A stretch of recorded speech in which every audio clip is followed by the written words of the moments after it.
Sir வணக்கம் sir. வணக்கம். சொல்லுங்க முருகன். சார் எப்படி இருக்கீங்க? நல்லா இருக்கேன் முருகன், சொல்லுங்க சார் ரொம்ப தமிழ் சினிமா உலகத்துக்கே ஒரு துயரமான செய்தி.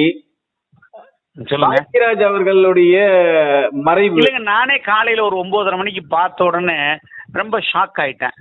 இல்லை, என்ன ஒரு பெரிய ஒரு வேடிக்கையான விஷயம்னா, ரொம்ப ரொம்ப ரொம்ப ரொம்ப ரொம்ப ரொம்ப ஒரு பழகுறதுக்கு ரொம்ப ஒரு இனிமையான ஒரு ஒரு நண்பர். அந்த தூரல் நின்று போச்சு, அந்த முந்தானை முடிச்சு அந்த டைம்ல எல்லாம் ஒரு கொடி கட்டி பறந்த ஒரு ஒரு பெரிய ஒரு ஆளுமை அவரு.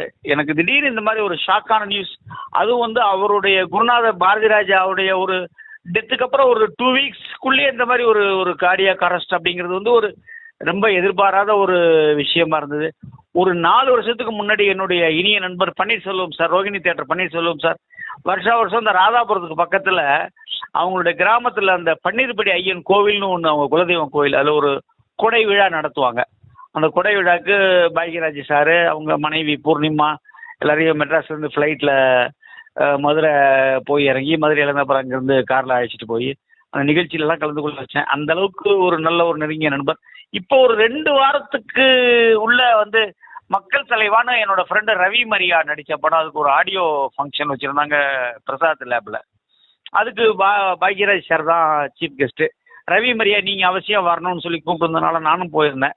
அப்போ அந்த பிரசாத் லேபுக்கு இந்த முன்னாடி லெஃப்ட்டில் இந்த விஐபி ரூம் ஒன்று இருக்கும்ல, அதில் உட்காந்து நானும் சாரும் அந்த 2-3 படத்தோட கலெக்ஷன், அது அப்படியா, ஏன்னா அது சில படங்களோட கலெக்ஷன் வந்து ரொம்ப அன்னைக்கு அந்த தனுஷ் படம் வந்து நஷ்டம், அந்த பிரதீப் ரங்கநாதனுடைய படம் லாஸ், அதெல்லாம் வந்து அவருக்கு அன்னைக்கு ரொம்ப ஷாக்கிங்காக இருந்தது.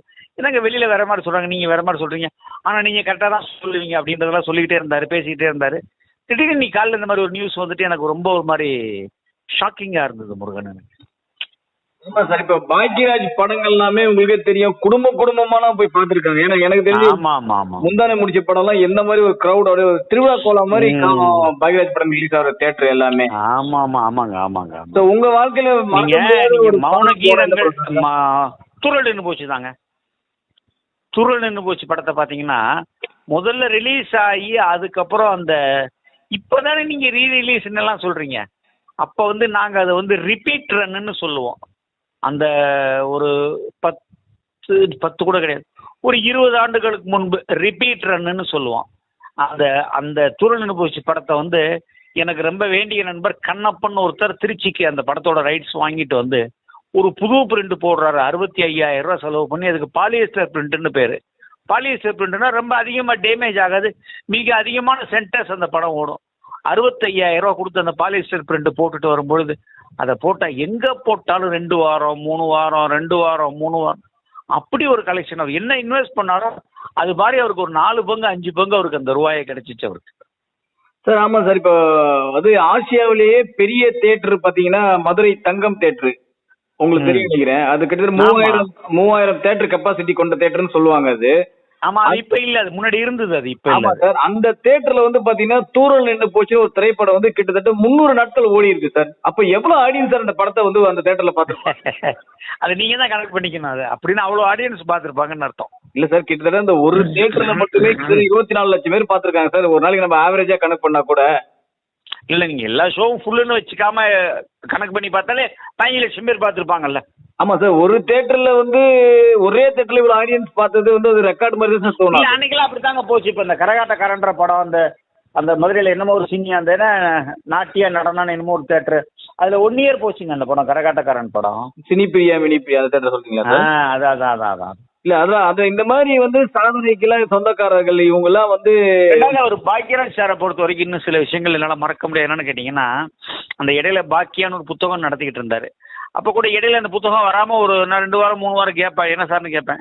சார் இந்த புத்தகத்தை நஷ்டத்துல நடத்திக்கிட்டு இருக்கேன், இருந்தாலும் எனக்கு எழுத்து மேல ஒரு பெரிய ஒரு தாகம், அதனால அது விடாம எப்படியாவது 2 வாரம் கழிச்சா திரும்ப கொண்டு வந்துடணும்னு கை காசு போட்டுதான் சார் நான் கொண்டு வந்துகிட்டு இருக்கேன் அப்படின்னு சொல்லுவாரு. எல்லா இசை வெளியீட்டு நிகழ்ச்சிகளுக்கும் அவரை கூப்பிடுவாங்க. ஏன்னு கேட்டீங்கன்னா, அவர்கிட்ட படம் போட்டு காமிச்சிங்கன்னா அந்த படத்துக்கு கரெக்ஷன்ஸ் சொல்லுவார். இந்த ஒரு 2 சீன் எடுத்துருங்க, இது கொஞ்சம் ட்ராக் மாதிரி தெரியுது, இந்த இடத்துல இப்படி மாற்றி வச்சா நல்லா இருக்கும்.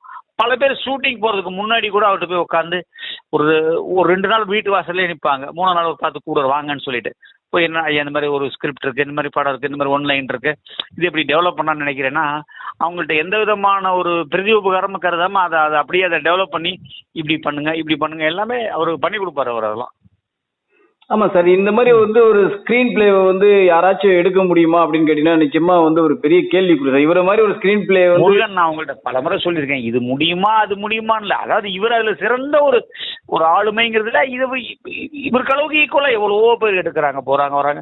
அந்த மாதிரி நீங்க கம்பேரே பண்ணாதீங்க எப்பவுமே. இவர் ஒரு மிகச்சிறந்த ஒரு கதாசிரியர், மிகச்சிறந்த ஒரு ஆளுமை. இவரு தாண்டி வரா, இவர் இது மீட் பண்ணுமா, அது இல்ல சார், அப்படி கேட்கல, நம்முடைய அப்படி கேட்கல சப்ஜெக்ட். சார். இப்போ வந்து ஒரு ஸ்கிரீன் பிளே மன்னன்னே சொல்லுவாங்க. பாக்யராஜ் அவர்கள் வந்து ஒரு சின்ன காட்சி அந்த கூட screen play ல மன்னன் மன்னன் அதுல எனக்கு மாற்று கருத்தே கிடையாது. ஆமா, உங்களுடைய கருத்துக்களோட நான் ஒத்து போறேன் நான். அது ஆமா, ஏன்னா ஒரு இந்த மாதிரி ஒரு ஸ்கிரீன் பிளே மன்னன் வந்து எழுதுறது வந்து இல்ல தமிழ் சார், அவர் ஒரு அவர் ஒரு அவர் அவர் அவர் அவர் தமிழ் திரையுலகில் ஒரு ஒரு முடிசூடா மன்னனா தான் இருந்தாரு. ரஜினி கமல்லாம் கோலோச்சிட்டு இருந்த காலத்திலே ஒரு பக்கம் பாக்கியராஜ், ஒரு பக்கம் இந்த பக்கம் ராமராஜன், இவங்க எல்லாமே ஒரு பெரிய ஒரு அவங்க டி ராஜேந்தர் சார், அவங்க சைடு அவங்கெல்லாம் ஒரு பெரிய ஹிட்டுகளை கொடுத்துக்கிட்டு மிகப்பெரிய வசூலை தியேட்டர்களை கட்டி ஆண்டுகிட்டு தான் இருந்தாங்க, இல்லைன்னு சொல்ல முடியாது. பட் என்னன்னா அவருடைய லைஃப்ல வந்து அவருக்கு அந்த தாவணி கனவுகள்ங்கிற படம் வந்து அவருடைய எதிர்பார்த்த ஒரு வெற்றியை அடையாம அவருக்கு ஒரு சர்க்கிளை கொடுத்துச்சு. அதுக்கப்புறம் அந்த வேட்டியை மடிச்சு கட்டுங்கிற படம் அவருக்கு ஒரு மிகப்பெரிய சர்க்கிள் அவருக்கு கொடுத்துச்சு. அதில் கொஞ்சம் ஃபெட்டப் ஆயிட்டாரு. சினிமாவில் இப்போ ஒரு சில விஷயங்கள் நான் சொல்றேன் கேட்டுக்கோங்க. P Vasu sir, Bharathi Raja sir, Bhagyaraj sir, Sathyaraj sir, இவங்க எல்லாம் பார்த்தீங்கன்னா பலருக்கு பலவிதமான உதவிகள் செஞ்சு பலரை டெவலப் பண்ணி கொண்டு வந்திருக்கிறாங்க. ஆனால் அவங்களால அவங்களுடைய மகனை வந்து ஒரு ஆளுமையா ஒரு சினிமாவில் கொண்டு வர முடியல. இப்போ ஒரு சூர்யாவுக்கு கிடைச்ச வெற்றி, விஜய்க்கு கிடைச்ச வெற்றி, இவங்க இப்போ நான் சொன்ன ஒரு 3-4 பேர், அது பேர் கொஞ்சம் பேர் இருக்காங்க, கொஞ்சம் 1-2 பேர் கூட விட்டுக்கலாம். அவங்க பிள்ளைகளை அவங்க டெவலப் பண்ணி கொண்டு வர முடியல. அது எதிர்பாராம வர்றதுங்கிறது ஒன்று. இது வந்து பரம்பரையா ஹெரிடிட்ரியா இவங்கெல்லாம் வந்துடுறாங்க. இப்போ தம்பி சூர்யா இருக்கட்டும், தம்பி விஜயா இருக்கட்டும், இவங்கெல்லாம் வந்து அவங்க ஒரு சினிமா குடும்பத்துலேருந்து வந்து அது ஒரு பெரிய ப்ளஸ் ஆயிடுது. அந்த மாதிரி வர்றது சில வித்தியாசங்கள், சில மாற்றங்கள். இப்போ நீங்கள் அஜித் இருக்கிறாரு, பிரதீப் ரங்கநாதன் இருக்காருன்னா அவங்க எந்த பேக்ரவுண்டும் இல்லாமல் ஆட்டோமேட்டிக்காக சினிமாவில் வந்து அவங்க ஜெயிக்கிறாங்க. அந்த மாதிரி உண்டு, இந்த மாதிரி உண்டு. பாக்யராஜ் சார் மாதிரி எந்த விதமான பின்புலமும் இல்லாமல் அவர் வந்து அவராக போராடி அவராக ஜெயிச்சு அவராக ஒரு பெரிய அளவில் ஒரு ஒரு ஒரு ஒரு பெரிய ஒரு சக்ஸஸ் கொடுத்த ஒரு நல்ல ஒரு நண்பர் அவர். எனக்கெல்லாம் அவருடைய இழப்பு வந்து நிறைய விஷயங்கள் அவர் நான் அந்த ஏதோ ஒரு படத்தோட கதை சம்மந்தமாக ஒரு கோர்ட்டில் கேஸ் நடக்கும்போது அந்த கதை யாரோடதுன்றது ஒரு அதை படித்து பார்த்துட்டு விளக்கம் சொல்லுங்கன்னு சொல்லி கோர்ட்டே இவரை வந்து என்டார்ஸ் பண்ணிச்சு. ஏன்னா இவர் வந்து அந்த டைம்லேயோ நம்ம எழுத்தாளர் சங்க தலைவராக என்னமோ இருந்தார்.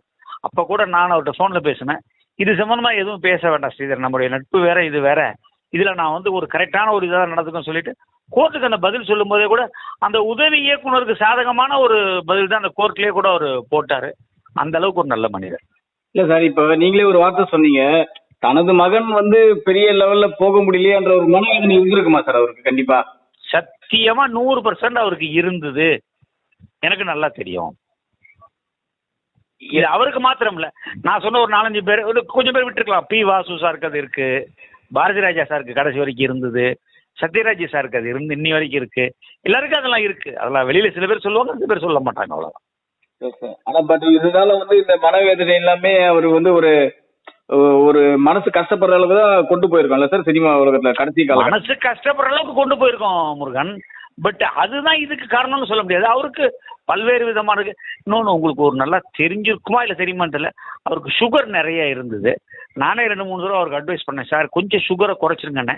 அதுக்கு முன்னாடியே சரி பின்னாடியே சரி ரொம்ப ரெகுலராக வாக்கிங்லாம் நல்லா போவார். இன்னைக்கு கூட பாருங்க, காலையில் வாக்கிங் போயிட்டு வந்ததுக்கப்புறம் தான் இது நடந்திருக்கு. சுகரை பொறுத்த வரைக்கும் சைலண்ட் கில்லர் அது. Okay sir. சார் இவருடைய இழப்பு இந்த திரையரங்கு உரிமையாளர்கள் எப்படி சார் பாக்குறீங்க? சார் இவருடைய படங்களை எப்படி ஓடி இருக்கு நம்ம தியேட்டர்ல அப்படின்ற மாதிரி பெருசா ஓடி இருக்கு சார். இனிமே வருங்காலத்துல அவர் ஒரு படங்கள் அவர் டைரக்ஷன்ல வருமா அப்படிங்கிறது எனக்கு தெரியல.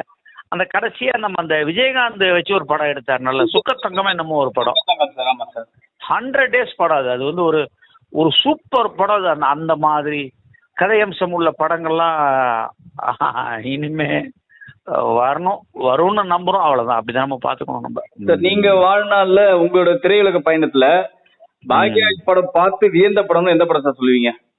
திரும்பவும் சொல்றேன், தூரல் நின்று போச்சு. தூரல் நின்று போச்சு. இப்போ திரையரங்க உரிமையாளர்களும் சரி, ஒரு விநியோகஸ்தலும் சரி, ரொம்ப மன கஷ்டம் தான் இருப்பாங்க. நம்ம எவ்வளவு படங்கள் ரிலீஸ் பண்ணிருக்கோம், இவரது படங்கள் எவ்வளவு வாட்டி நம்ம தியேட்டர்ல க்ரௌட பார்த்திருக்கோம். இப்பேற்பட்ட ஒரு மனிதர், இவருடைய இழப்பு வந்து ஒட்டுமொத்த திரையுலகத்துக்கு எப்படி சார் இருக்கும்னு நினைக்கிறீங்க? ஒரு மிகப்பெரிய ஒரு இழப்பு தான், மிகப்பெரிய இழப்பு தான். சரி சார். இதை கடவுள் தான் சரி செய்யணும். Okay sir. அவருடைய ஆத்மா இறைவனிடம் சென்று சாந்தி நம்ம எல்லாம் வேண்டிக்கிறோம் சார். Thank you sir. தேங்க்யூ. உங்க மூலமா அவருடைய ரசிகர்களுக்கும் அவருடைய குடும்பத்தாருக்கும் என்னுடைய ஆழ்ந்த இரங்கல். சரி சார். Thank you sir. வணக்கம் வணக்கம். இது போல பல வீடியோக்களை கண்டு மகிழ எங்களது ரீசன்ட் வாய்ஸ் சேனலை மறக்காம சப்ஸ்கிரைப் பண்ணுங்க.